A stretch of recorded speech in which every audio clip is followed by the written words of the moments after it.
Hey, it's Nerd Dad Brad, and welcome to Lunch Break Reviews, your weekly bite-sized breakdown of movies, TV, and comics. Every Sunday, I take one title, dig into what the internet's saying, and then serve up my own take using the lunch break point system: plot, acting, entertainment, visuals, and rewatchability. Whether it's a masterpiece or microwave trash, I'll help you decide if it's worth packing in your lunch tomorrow. Let's see what's in the brown bag of goodness this week. There's only one movie that I could do this week. That is Jurassic World Rebirth. Now, I actually saw this a couple weeks ago. It is a mystery movie, so do mind if I'm a little bit absent on some of this stuff, but that's okay. It's time. Let's do it. Let's break it down. Here's the synopsis. 5 years post Jurassic World Dominion, an expedition braves isolated equatorial regions to extract DNA from 3 massive prehistoric creatures for a groundbreaking medical breakthrough. All right. Sounds good. Sounds like a lot of fun. Okay. This is written and directed. The director is Gareth Edwards. You know him from Rogue One, the Star Wars story, Godzilla, the creator and Monsters. Great director. Why they didn't hand the keys to Star Wars to him, I don't know, but hey, that's okay. It's okay. This is based on Michael Crichton. I can't talk. Words are hard. And this movie's writer is Jonathan Bailey. The top stars from IMDb is Scarlett Johansson. She plays Zora Bennon. You know her from her Lost in Translation, The Avengers, and Black Widow. Mahashala Ali plays Duncan Kincaid from Jurassic World Rebirth, Leave the World Behind, Green Book, and Moonlight. Jonathan Bailey plays Dr. Henry Loomis from Wicked, Fellow Travelers, Jurassic World Rebirth, and Bridgerton. Manuel Garcia Fufalo plays Ruben Delgado. The Magnificent Seven, Murder on the Orient Express Windows, A Man Called Otto. I know him from Lincoln Lawyer on Netflix. And Luna Blaze plays Teresa Delgado from Jurassic World Rebirth, Manifest, Fresh Off the Boat, and Deltopia. So let's go ahead and see what exactly the critics are saying. All right, Corey Coleman from Double Toasted says, Rebirth of what? It's the same old tired formula in Jurassic World Rebirth. The movie had the wildest idea in the franchise so far, an island where scientists make mutant dinosaurs. Too bad the studio decided to rehash the past. All right. Nathaila Arani. Again, I apologize for mispronouncing anybody's name. From The Movie Maven says, excels in low and slow mode. Predators quietly stalking and creeping up before pursuits turn relentless and escapes may or may not be possible. It milks the tension and emotional moments. Rebirth gives birth to another Jurassic World of possibilities. Matthew DeKinder from Matt's Entertainment says, Jurassic World Rebirth marks a glorious return to mediocrity. Its serviceable plot and workmanlike performances no longer distract from the whole point of why we're here. To see dinosaurs do cool stuff. All right. Jen Adams from Strong Female Antagonist says, set in a world that's grown weary of dinosaurs, Gareth Edwards' Jurassic World Rebirth eschews pitting human characters against big bad dino antagonists, and instead delivers a thrilling series of monster movie vignettes. Andrea Chase says, from the Killer Movie Reviews, for all of us who have slogged through derivative flicks that serve only to sully the original, here's a sequel that is awe-inspiring. This is the first one. Good deeds are rewarded, and the element of surprise never flags. And finally, Michael Ward from Should I See It? Just know that if at any point you find yourself rooting for the dinosaurs, you're not alone. Wow, there is some harsh reviews there. I don't know if it was that bad, but we'll find out. Okay, let's take a look at some viewer and some audience reviews, and then I'll read a review. We'll take a look at the haterade scale, and see where they end up on that, if there's any haterade or not. All right, these reviews are chosen based on title alone, and I haven't read them beforehand. So let's dive in together. Please excuse any mispronunciations as I read them exactly as they appear. Punctuation works and all. After that, we'll put them through the haterade scale to see just how spicy, petty, or toxic they get. Let's find out if they're sipping water or full of that fandom fury. Okay. We're going to start with your little T son.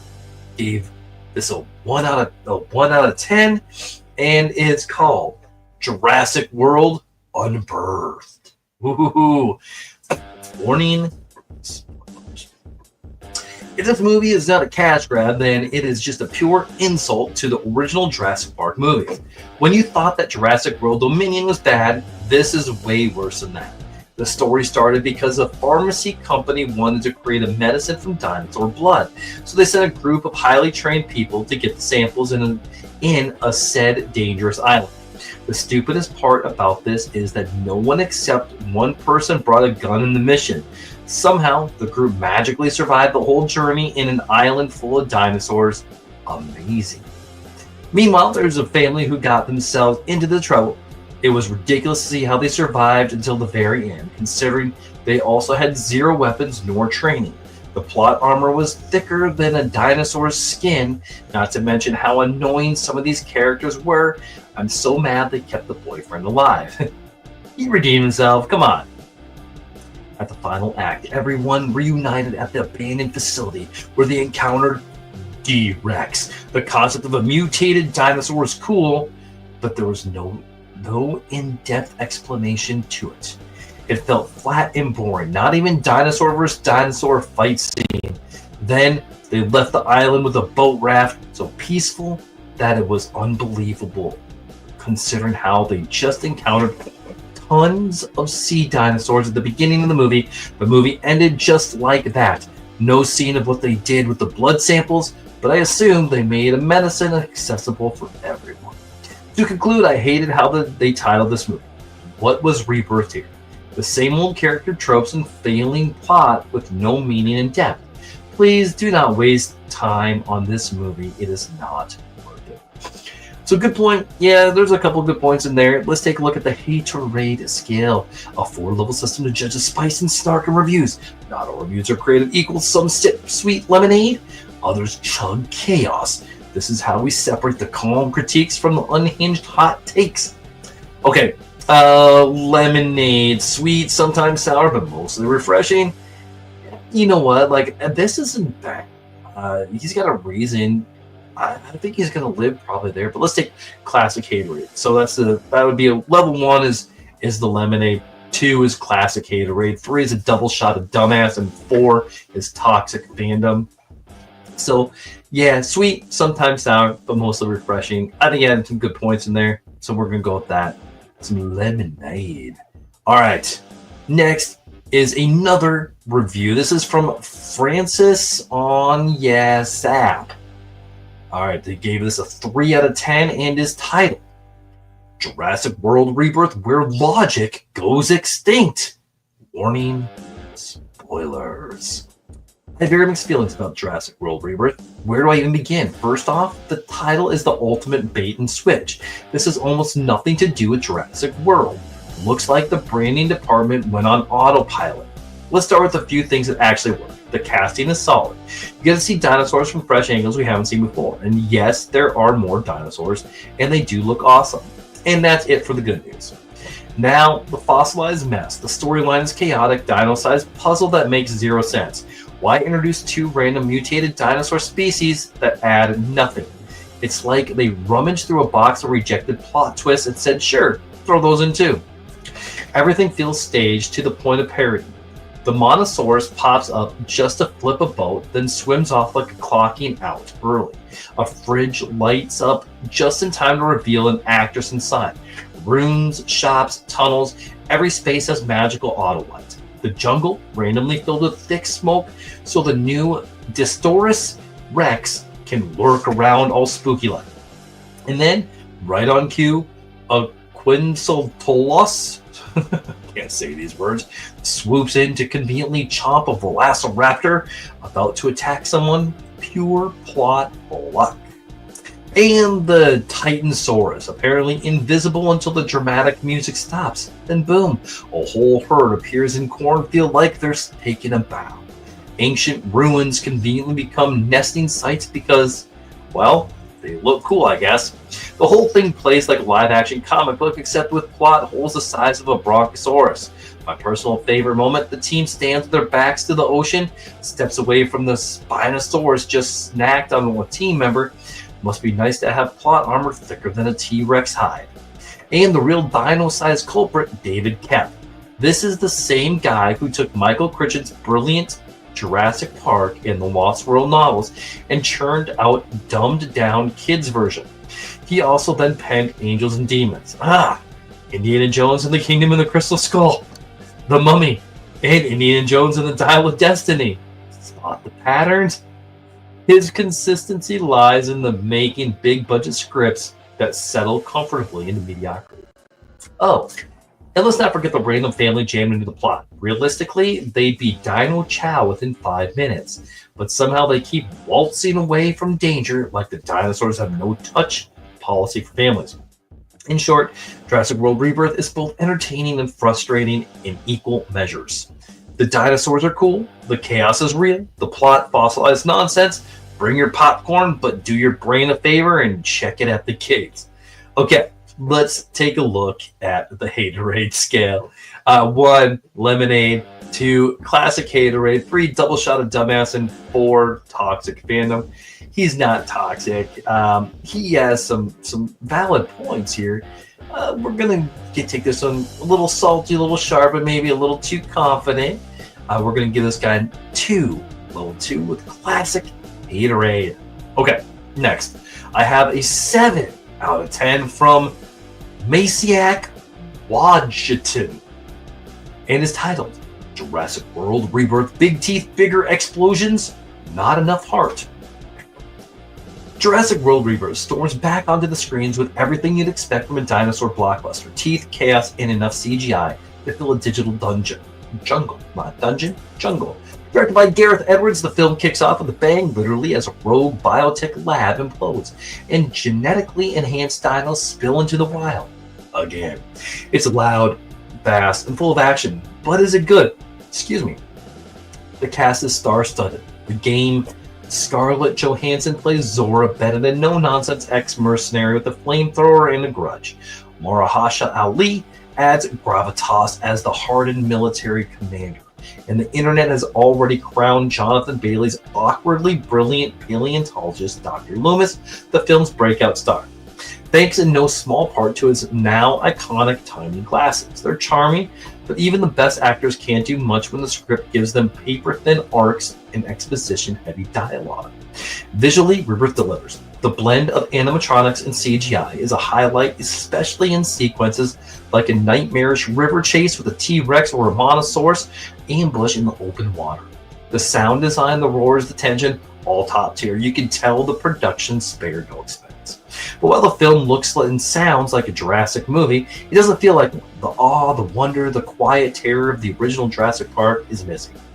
In its place is a breakneck plot with half-developed ideas and emotional moments that never land. The pacing is erratic, and despite the high stakes, you never truly care what happens next. There's a fun callbacks and Easter eggs, and the fan appreciates certain kitchen scene reimagined. A new take on an iconic raptor reveal, but they feel more like a checklist than homage. And while Rebirth tries to reflect on humanity's role in playing God, it rarely goes deeper than a line or two of generic moralizing. Is it fun? Absolutely. Especially if you're in the mood for spectacle. Is it memorable? Not really. Rebirth might be the most polished entry in the franchise since Jurassic World. But it lacks the soul that made Spielberg's original masterpiece in the end. It's a flashy thrill ride that leaves your popcorn hand busy, but your heart untouched. You know what? I really like that review. Yeah, definitely this is not a double shot of dumbass. Definitely not toxic fandom. This guy is lemonade. I'm just going to give him a level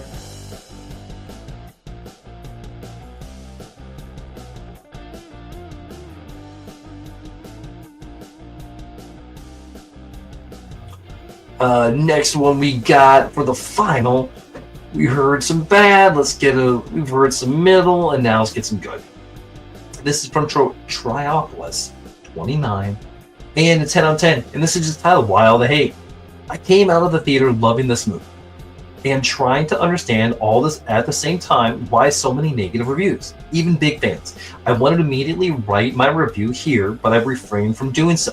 I thought to myself, perhaps you're too enthusiastic and ecstatic right after the screening. Let it sink in first. All these people can't be wrong. 24 hours later, I did let it sink in, and I'm still so damn in love with the film. I then try to comprehend and classify the main negative points people keep complaining about, and I will summarize my arguments below. 1. Script. People say it's naive and superficial. Absolutely not. They kept complaining that they don't care for the characters. I never felt that way. And trust me, I'm not an easy to please. They complained that the family's annoying, that the plot is predictable. Nobody was annoying except for the certain characters. The same way that Donald Gennaro was annoying in Jurassic Park. And the plot is not as predictable as people make it come across as. 2. Execution. I read and heard that this was terrible. Honestly, this reminds me of the joke about a guy whose life was saved by a doctor, and he puts him 4 out of 5 stars. The doctor's like, I really don't know what I should have done more to receive that 5th star. Likewise, I really don't know what Gareth Edwards could have done more to receive the positive vote from all the haters. All the action scenes were awesome. The atmosphere was amazing, cinematography outstanding, editing, music, visual effects exceptional. Cohesion. People complain that it feels like a bunch of cool scenes forced together, as well as the first part of the film. It felt all over the place, and the action doesn't start immediately. Also not true. The film had to somehow bridge the gap from where Dominion left off. It does so as best as possible given the terrible previous film and established universe. For me, this film is a perfect combination of the first 3 Jurassic Park movies. Could have been their direct sequel if it wasn't for the aforementioned need to bridge the previous installment, and given the fact that it was a rushed film. It still holds up as not just a decent, but as a very, very good film. A lot of people trash this movie, therefore I was expecting to see something really bad. I am so happy to realize that they were wrong. Go watch it with an open mind and embrace the Jurassic Park vibes it will make you feel, without guilt. Now, I think this guy did have a little bit too much love for this one here, so we're going to give this a number 2, which is going to be some classic haterade. Yeah, that's fine. Okay. It's time. It's time for me to put this on the lunch break point system. But before that, do you agree with the review? Do you disagree with the views? Were there any points that are going to make you rethink yours? Because I know I think there's a few that's going to make me rethink mine. So let's go ahead and get right into it. The lunch break point system is a unique lunch-themed rating system designed to help you decide if a movie or TV show is worth your time. Each title is scored across 5 key categories: plot, acting, entertainment, visuals, and rewatchability, with a 5 points per category, totaling 25 points. Bonus points can be awarded for standout elements, movie fog, Oscar worthiness, so on, or deducted for major missteps. Think cringe factor. The final score determines if it's a packet or toss it in the trash. A bad lunch can ruin your entire day, so here we go. Okay, we know some of the plot from the reviews. What do I think? With the plot, I thought it was silly. I didn't go to the movie for the big plot. I went for the movie for the dinosaurs and the killing scenes. So for this, for me, out of 1 out of 5, I think I'm going to be probably in the middle. I'm going to probably be like a 2.5, which is going to be rounded up to a 3. I think it's serviceable. It was predictable. I think it hit everything that it needed to hit. So it is what it is. There we go. Okay, acting. Did they sell it? Yeah, the acting was good for what they had. But again, it's a Jurassic Park movie. You don't need a ton of a lot into it, and the ones that they had, Scarlett Johansson, Mahershala Ali, are fantastic. So for that, I am going to give them a 4 out of 5. Next, entertainment. Is it worth your time? Yes, it is absolutely worth your time. And for me, I think I'm going to go right into that 4 category again, because it is you want to see it in the big screen. You have to see this movie in the big screen, or else it does lose it. It is just a popcorn eating movie. It's a movie that you can go check out of your life for a little bit, have a good time, and then get back to it 2.5 hours later. Okay, visuals. The eye check candy. Yeah, the dinosaurs were really cool. The action was really cool. I'm gonna give this a 5 for that. And last, I have rewatchability. Would I watch it again? No. I think once is enough for me. I don't know. I don't feel I could have watched it a few times again, and I haven't. So for that, I will give this a 2 out of 5. So where does that leave us? We got 10. We have 18 out of 25 so far. Any bonus points? You know what? I can't think of anything. I didn't get immersed in this movie as much as I thought I was going to.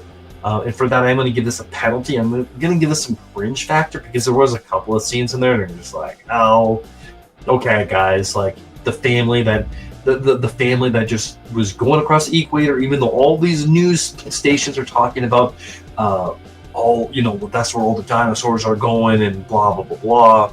So, yeah, I'm going to give you -1 for cringe factor. This is going to give me a 17 out of 25. So let's take a look. 0 to 9 is going to be tossed in the trash. 10 to 14 is going to be one trade. 15 to 19 is going to be a quick lunch. And that's where this is going to land right here at 17. This is going to be a quick lunch. So yeah, it's not good. Or it's good. It's not great. It's worth your time. Yes, go check it out. So, with that being said, see you in the big theater. So make sure you get to it pretty quickly because Superman's going to be taking over the world next week.